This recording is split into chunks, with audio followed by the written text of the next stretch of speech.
So Tim Walz was chosen to be Kamala Harris' vice presidential pick, which people are very confused because the guy is so far left. He was a governor, or is a governor of Minnesota, where they had the George Floyd riots. He lets illegal immigrants go to college for free with taxpayer-funded money, and And I just actually learned, just to add to that, in 2019, when he became governor, they introduced legislation that would also provide various things to illegal immigrants, specifically free healthcare subsidized by the state itself. including tuition. Now it's including tuition. Wow. They just keep expanding and expanding how many privileges and programs illegal immigrants receive based on whatever the governor did. Based off their oppression. Exactly. And here's something else. Tim Walz, Kamala's VP pick, taught and went on a honeymoon in China. He also oversaw a scholarship program funded by Beijing. So this is really crazy, actually. He started going to China in 1986 when he was at Harvard. He's been over 30 times. He had his honeymoon on the anniversary of the Tiananmen Square massacre in China. Remember when that tank stared down that guy and he was standing in front of the tank? And Oh, that's right. Yeah. Like what, 30 years ago, 20 years ago, Yeah, right? that was in 1989. Wow. So they asked him, why did you have your honeymoon on the anniversary of Tiananmen Square? And he said, because I wanted to remember the date. This is a guy who, as a young liberal college student, went to China in the 80s, the late 80s, and he fell and he was infatuated with it. And he's from a small town in Nebraska, Butte, Nebraska. So he probably saw all this entirely different culture, which actually happened to a lot of people that went to China because they didn't see the real China. They just guided them along this tour and said, this is China. Look how beautiful socialism and communism is. You guys are doing it wrong. So he came back here and ever since then, he's been espousing those values. And we see that in the legislation that he's passed. I mean, it's just insane. It's kind of crazy to me because he went on that tour in China. He was so inspired by it. And then he started to bring other people on tours in China as well, right? You told me that he brought like 60 people with him 60 to the people. honeymoon, right? Which is really weird. Why would you do that? 60 people on your honeymoon? Like it's supposed to be just you and your, new wife or whatever. You're bringing guy's 60 others? I don't know. That's crazy. But it's wild to me that so he goes to China as a young guy, fresh out of college, right? Comes back to the United States. And didn't you read up about him that he was a professor, right? Yeah, he's a professor. He taught. He has a scholarship program where he pays for people to go to China to go learn about China. Him and his wife, they subsidize students. This is since the 90s. Why is he so obsessed with China? I think, again, he was a small kid from a small town in the middle of America, and he went and he saw this grandiose, all these big buildings and this different style and different culture, and he fell in love with it because it was so different than everything he had experienced. But unfortunately, he fell in love with communism. You know what I'm trying to figure out though? So like obviously he's so inspired by China, Chinese culture, system of government and whatnot. So he comes back to the United States and a few years later runs for political office. And now, although he didn't have much power as a House representative, now he has power to actually dictate policy in a state because he's the governor of Minnesota.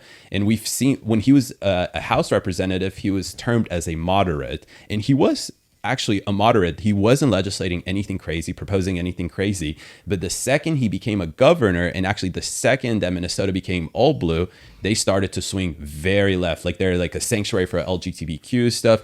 They're subsidizing all this stuff for illegal immigrants. And it makes me think, like, is this just Marxism, but with American characteristics to it? Like, this is a combination of that, but getting to that position in power, to be in the power to make those Marxist leftist changes by shielding yourself and saying that you're a moderate. This is like some deep sleeper cell stuff, man. Like you're moderate. Everyone knows you had a moderate. All of a sudden, you change into what you really are, which is this super Marxist, Chinese, communist agitator. I almost feel like this is the perfect representation of what we've been talking about for a while, that Marxists are infiltrating the system. And usually you would think that, we can identify them right away. But majority of the time, they're undercover. They're shielding. They're shielding. Yeah. They're moderates until they get the power to actually bring on a cultural revolution, which is what it seems like Minnesota is really doing lately, Exactly. right? Because also think about this. They've allowed the most amount of Somalian refugees into the state. And like 6 months ago, this was super controversial. He changed the state's flag to resemble a little bit more of what Somalia's flag is like. Eroding American culture, anything to do with American and individualism, I would say, which is a key purpose in Marxism or in a Marxist revolution, right? Yeah, so here's Minnesota in a nutshell. You have a governor like Tim Walz, who we've been speaking about, went to China 30 times, had his honeymoon on the anniversary of a massacre in China where the people stood up to the government. You have a population that is increasingly Somalian and illegal immigrant sanctuary city. You have laws that protect children from having to tell their parents they're converting. They don't have to go to conversion therapy. Illegals get free tuition. They get free money. Free healthcare. Free healthcare. You change the flag to more resemble another country's flag. You have a state representative in Rashida Tlaib, who is Somalia first. Like, they are slowly trying to create the first state where it is truly independent, like an independent region that at some point I can see them saying, well, we no longer want to be part of America. You know, everyone's talking about Texas seceding from the Union. I think in the first place, it's going to be a state that's more leftist that wants to secede from the Union than a conservative one. Absolutely, I agree with you. This rhetoric of a national divorce, although, you know, you have like MTG who espouses that, the reason why she even gets to that point in the first place is because of how extreme the left is in terms of they're not willing to find any middle ground with us. They will go to the extent of ensuring, like Minnesota, that it's a sanctuary for LGBTQ kids. Meaning, literally, if a kid in Oklahoma doesn't get the gender affirming care that he wants to or she wants to, they can run to Minnesota. The parents will say, hey, cops in Minnesota, can you find our kid? He ran away from us. No. Minnesota law doesn't allow us. Why? Because we provide sanctuary for kids that run away from their parents. We provide sanctuary for against states trying to get the kid back as well, which is crazy. Imagine Texas wanted to get a kid back on behalf of the parents, and Minnesota's like, no. That's crazy. And we know that leftism literally calls for socialism. That's what they want. They want a sort of quasi-fascist, neo-Marxian socialism right now, and that's what they call for. So if they're calling for it, then that means that they don't want American-style democratic capitalism, whatever you want to say that we are. They don't want that. They want socialism. So they're passing these laws and they're progressing. They're called progressives because they're progressing to what their ultimate utopia is communism. And every time you pass one of these laws, people have to say, what is it progressing to? If leftists don't believe in America, they want to break down America. They've clearly said that time and time again for, dozens and dozens of years.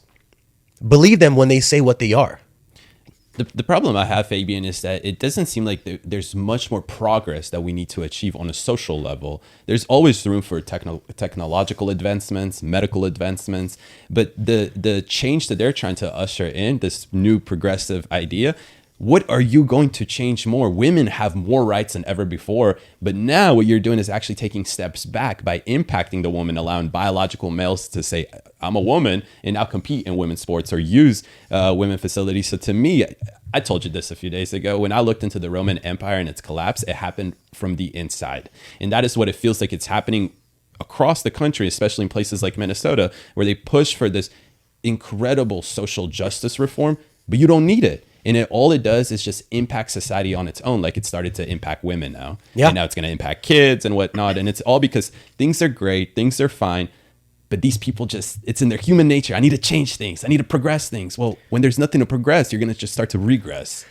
Absolutely. White liberal women, or liberal women in general, who are kidless, are a bane on society. And I know J.D. Vance has kind of alluded to something like that, where it said, the cat ladies. But it's true. You have a biological instinct as a mother, or to become a mother and to take care of kids.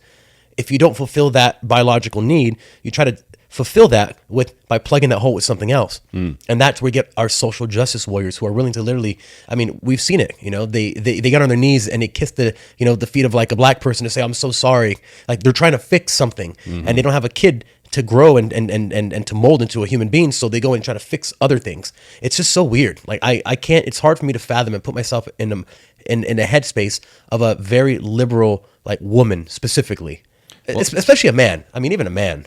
Put yourself in the position of Crystal Ball this morning, for example, yeah, right? What happened to her? Right. So I read a tweet yesterday that she said that all Republicans will do when it comes down to attacking Tim Walz is that they're going to attack that he wanted to give kids more access to food and something else. Let me actually pull up the tweet, because I retweeted it because I was like, Crystal, what are you even talking about? Yeah, I was very thrown off by that.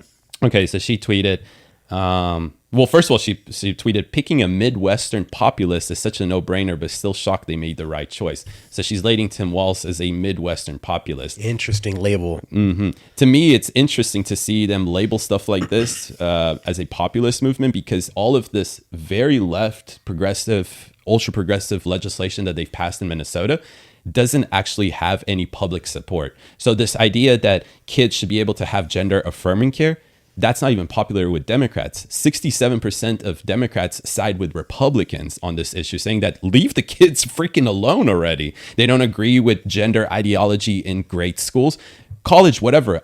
When you're 18, you can slowly start to understand that this is an ideology rather than this is the way of life. But when you're 10 or 12 years old or 8 years old, you can't be pushing this stuff down kids' throats. And even Democrats agree with that. We don't even have to talk about independents. 90% of independents agree that biological males have no room competing against women in women's sports.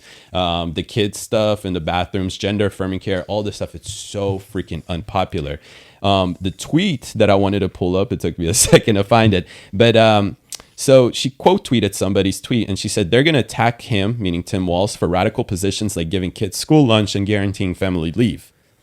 This is Crystal Ball, who you were shocked yesterday. Honestly, I couldn't believe that. Yeah, you've had this perception of her that she's center left, maybe a little more to the center than the left. But lately, she has just gone full blown to the left. I wonder who's paying her and how much. That's a good point. I wonder who's paying her and how much. Crystal Ball, who's paying you and how much? We're going to find out. She's going to say that it's our paid subscribers and that it's just, she's not influenced by anybody just like or ActBlue anything. Has just individual people donating. All of a sudden you're going to see a surge or maybe they'll do the same ActBlue thing where they have subscribers that are donating multiple times, multiple subscriptions, gifting things. Yeah. Who knows what's going on behind the scenes there. That's a new wave. But I find it so funny because Crystal's acting like this guy is a centrist. He's a moderate. He's not some extreme radical guy, but he is. I mean, 2023 implemented red flag laws. 2023 implemented tampons in boys' bathrooms. And here's the thing, Fabian, I was telling you about this earlier. It's not high schoolers, which I would still have a freaking problem with. They mandated this in grades 4 to 12, meaning you got 9-year-olds, 10-year-old boys walking into bathrooms in Minnesota and seeing a tampon. What is the purpose of that? Yeah, it's to confuse society. It's to mix, again, and all this can be summed up in something I talk about a lot. And a lot of people they're like, oh, it's really hard to understand, but it's not. It's called Hegelian dialectical materialism. And all it is that in order to progress, he says, in order to progress society, to create a new reality, you have to mix what is and what is not. And you mix that, and whatever comes out of that is what is a new reality. It's called the synthesis. So you mix the thesis, what is, the antithesis, what is the opposite, and you create a synthesis. So his version of history is just mixing two of the opposites and allowing whatever comes out of it to come out of it. This is why they want to mix men and women, because they want to mix opposites and see what comes out of it. This is why they're mixing just every single thing you can think about, right? They want to confuse and mix opposites because that's how they believe that you get to socialism. That only when man realizes he's a social creature, as Marx and Hegel talked about, only then can they truly experience freedom. So they talk about the fact that the middle class is way too comfortable because you have everything you need. Why would you want socialism and revolution if you have a good life? And so they say we have to remove that. We have to remove the impediment, and that is the nuclear family and the middle class. Those are the two biggest detriments to a socialist revolution. And what have we seen for years and years now? A complete degradation of the middle class, destroying the middle class. There are no middle class anymore. That's what they want. Next is the next on their list, and we're seeing that play out right now because what they want is chaos. They want a divisive country. They want to break down America.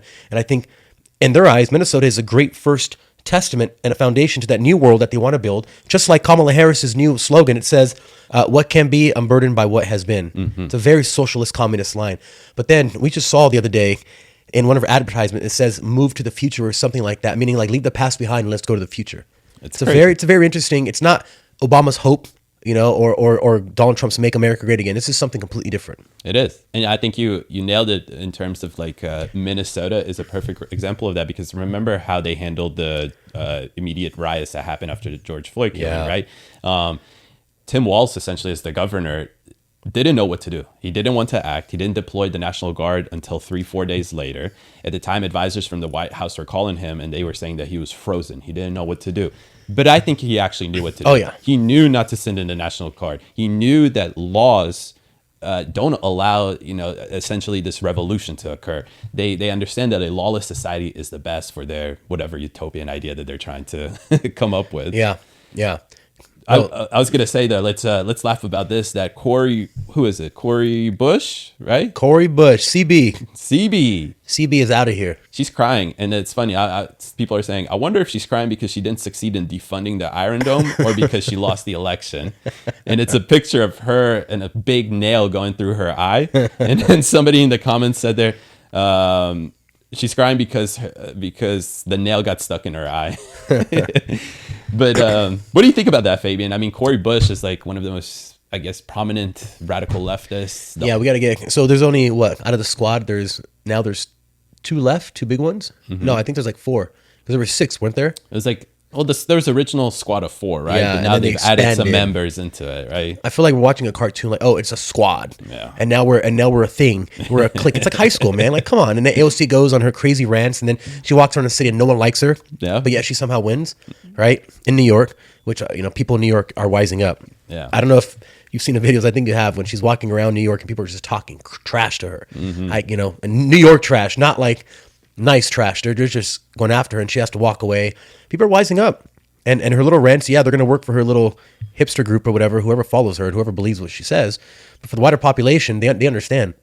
I mean, it's really hard to pull wool over people's heads now with Twitter or X. She, at her, like, I don't know how you can call this rally, but like after the primary happened and she lost, she came out and said that all they did, meaning like us as Republicans, is radicalize her even more. So she's not even afraid, and that we should be afraid. Well, she's basically telling us what she's gonna do for the rest of her life, which is try to break down society even more, because she is very far left. Yeah, no, exactly. Also, I just saw they are calling Tim Walz Tampon Tim. There's a meme that says he's sneaking under the bathroom stall and says, someone in here in need of a tampon.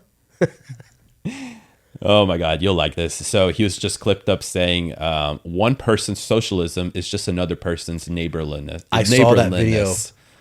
Oh my God. That's why I said, when they tell you what they are, believe them. A lot of people, they don't like violence and they don't like confrontation. So when people say things that are potentially confrontational, they act like they didn't hear it. It happens a lot. Like, hey, fuck you in the street, and you act like you don't hear it because you just don't want to get in confrontation. Well, when socialists say they're socialists, you need to believe them, because that's what they use. They use, no, if you call me a socialist, then you're a bigot. You're part of the patriarchy, right? You can't say that. You can't say that. You can't, exactly.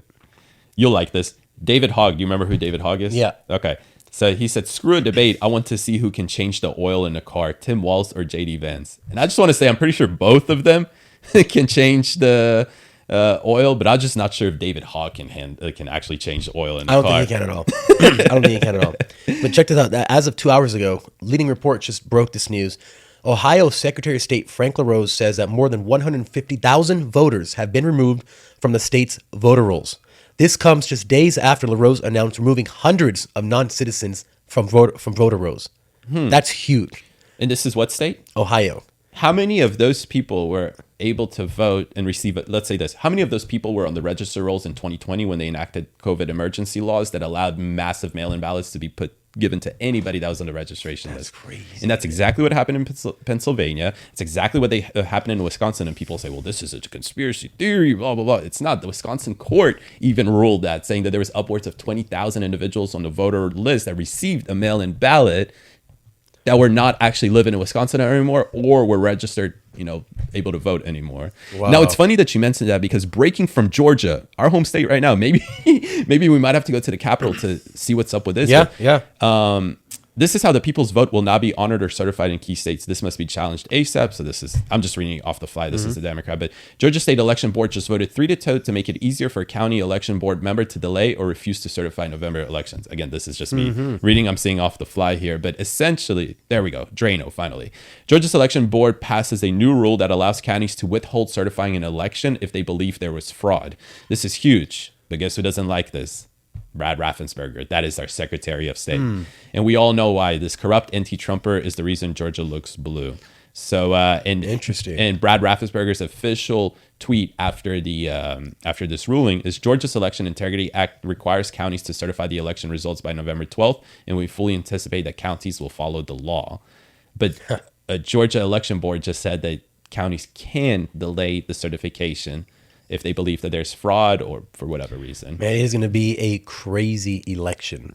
Both sides are gearing up. We're going to have lawyers everywhere. We have, I mean, who knows what kind of tricks they're going to utilize this time. And I hope people over at Turning Point and at the RNC have kind of mapped this out. Like, what are the potential liabilities or potential gaps where they can potentially take advantage of, like they did in 2020?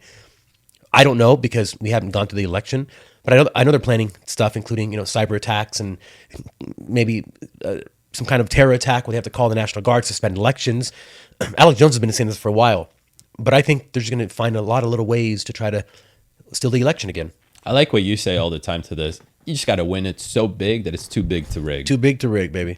And that's how you avoid all of these issues. And I understand people being skeptical about our election system and saying, why should I vote? My vote doesn't count. That mentality can lead to thousands of individuals doing that. And if you lose the state by 5,000-6,000 votes, you understand that you did have a lot of impact. That happens all the time. I see elections, literally, 20 votes? What our 2020 election, sorry, 2000 election between Bush and Gore was 216 votes in Florida or something like that? Something crazy. It's like between 200 to 400. That's crazy. ridiculous. And people say my vote doesn't matter. Yeah, okay, sure. Your vote really does matter. And that's why this mentality of, oh, the elections are rigged, why should I vote anyways? Just go and vote. Make it harder for them to rig. That's why I like the overall idea of what you say. So big that you can't rig. Yeah. The massive turnout. We need to have the most epic historical ballot harvesting operation ever. And that's what I like. Okay, you may not like ballot harvesting. I don't really like the idea of ballot harvesting. I don't like the idea that one person can go and collect other people's ballots and drop them off at a certain place. I really don't like that idea. But Democrats do. How do you make Democrats hate something? Beat them at their own game. Beat them at your game. And let them be the ones to say, yeah, let's get rid of ballot harvesting. I'm so down. And pack some mail-in ballots into that little law, and boom, that's how we beat them at their game. We have the money. Trump has the money. The RNC has the money. Super PACs have the money. We can have the most massive ballot harvesting operation ever to the point where Democrats want to get rid of it. And I know Turning Point is saying that they're going to have a massive ballot harvesting operation already in the works. We know Scott Pressel's working with the RNC with Turning Point. I just saw him over in Detroit. He is, one of the top in figuring out how to win elections. He was obviously very influential in the Hillary Clinton when she ran against Trump and defeating her. But check this out, because this just came out. This is interesting. So apparently now X is now the number one news app in the UK. This is interesting. And Elon says the top source of news in the UK, people in the UK want to know the truth. More people are downloading the X app. So it's interesting because obviously the UK is going through a massive, massive problems right now with just so much immigration that now all of these young Muslim men are going and they're chasing Britons with machetes and knives. There were just, there was a man who killed kids with a knife, unprovoked attack, little children like 17 years old that were going to a Taylor Swift little like mini concert or something like that. Pop-up concert. And they're attacking now. British citizens are burning down refugee centers. So now it's all out chaos. The police are arresting, from what I've seen, arresting a lot of the Britons, the British people, and not the actual protesters, or rather not the actual immigrants. So they're calling out the prime minister for two-tiered policing. They got one of the head officers, I don't know what you would call him over there, but he grabbed the microphone, he threw the microphone down when he asked him the question. So England is going through massive turmoil, and everyone has called it. It's coming. When the pro-Palestine protests happened in England, they were massive, and they went for months and months, and no one did anything to stop it, even though they have cameras everywhere in London, and they can see every single thing. There's nowhere in London you can really go and not be seen by a camera, yet they're arresting nobody. So British patriots have finally had enough, and they stood up. This is going to happen all over Europe. I mean, we see it happening in France to a certain extent, in Spain, in Ireland, in Scotland. Germany. It's the people in Germany. The people are rising up. And if you want to really mess with the Germans, like, dude, I wouldn't mess with the Germans, but if you really want to get all these immigrants in there and piss the Germans off, hey, we kind of know what happens when you piss the Germans off like that. But it's just, this is the Cloward Piven strategy in action. Unfortunately, I think that they're just too late. Even though they're rising up now, it's just way too late, because they allowed all of the refugees to come in there since what happened in Syria with the civil war. And they had an opportunity to stand up then, but they chose to be quiet or not make too much noise, and definitely not go to the streets like they're doing right now. Now it's too late. They've allowed millions of refugees into various countries in Europe. We've been saying this for a while, that and even, advise or whatever it is, experts have been saying this, that you're going to have a clash of civilizations because the immigrants that are coming there aren't adapting to Western ideology or civilization. They are bringing their culture and traditions to Europe, to the UK, to Germany, to France and whatnot, right? And that's why you're having incidents like in Germany where every day, I believe it's up to 100 cases of rape incidents happening of immigrants raping Western girls or German girls or whatever it is. You're not going to be... It's crazy to me that it's just now starting to happen. I thought that this was going to happen 5 years ago. Well, it has been. It has been. They just haven't been talking about it. In Sweden, it's the rape capital of the world. I've been going there for 10 years now, and they had open borders. They had open borders. They let in so many, Syrian immigrants and people from all over the world.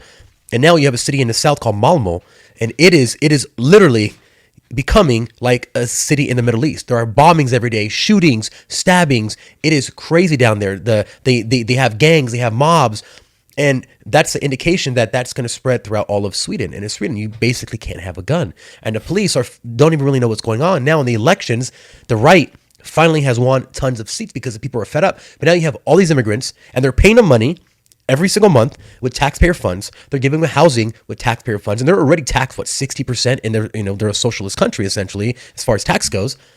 What are they going to do? I don't know. But every time I go there, problem gets worse and worse and worse, and I see it. And the same thing. I was in France last year. When you're going into the center of Paris, it looks like a third world country. I felt like I was on Hollywood Boulevard, where I live, and it's just crazy, man. You know what's crazy is that the reason they're acting like that when they get to Germany and UK or whatever it is, we just learned about this a couple days ago, is on Joe Rogan, that half of them are inbred. Right? So there's a video. Yeah, there's a video like close to half of everybody living in Arab world is inbred. And and the studies show that sort of characteristics that come out of individuals who are byproduct of inbred is more anger, irrational thinking, right? So like these immigrants don't come there and they Arab immigrants or refugees, let's say, they don't come to Germany and they're quietly doing this stuff. They're open about it. They almost like it's normal, like this is how it's supposed to be done. And some of that has to do with their ideological drive because of their religion. But the other half of that allows them to accept that feels like a characteristic of being a byproduct of inbred. That's crazy. A few years ago, I did a deep dive into populations and temperature and how temperature affects populations. So what this study essentially said is that in hotter places, people are more violent. Because there you go. That's what it was. That's the main characteristic. Yeah. Because you're a lot more, you get mad because you're hot, and people are close to you and they're around you, and you're like, hey, get away from me. Colder populations tend to be more peaceful. Now we know the Vikings, obviously that didn't really work, but now the most peaceful populations went Sweden, Norway, Finland, Denmark, and those are the coldest populations. Northern parts of Russia, it's too hard to fight. You're cold. You don't want to fight. You say, you know what? Whatever. I don't know if that's the exact reason, but it's interesting that in hotter places you do tend to have more third world countries and more violence compared to cold countries. That's actually interesting. I didn't even know that. Very interesting. So the temperature can overall impact. Yeah, because when you're hot, you just you get mad faster. Someone gets around you. Hey, get away from me! It's hot. Yep. You're hanging around. Let's say I don't know, Damascus or pick your pick, and it's hot, and you're out there all day long. Yeah.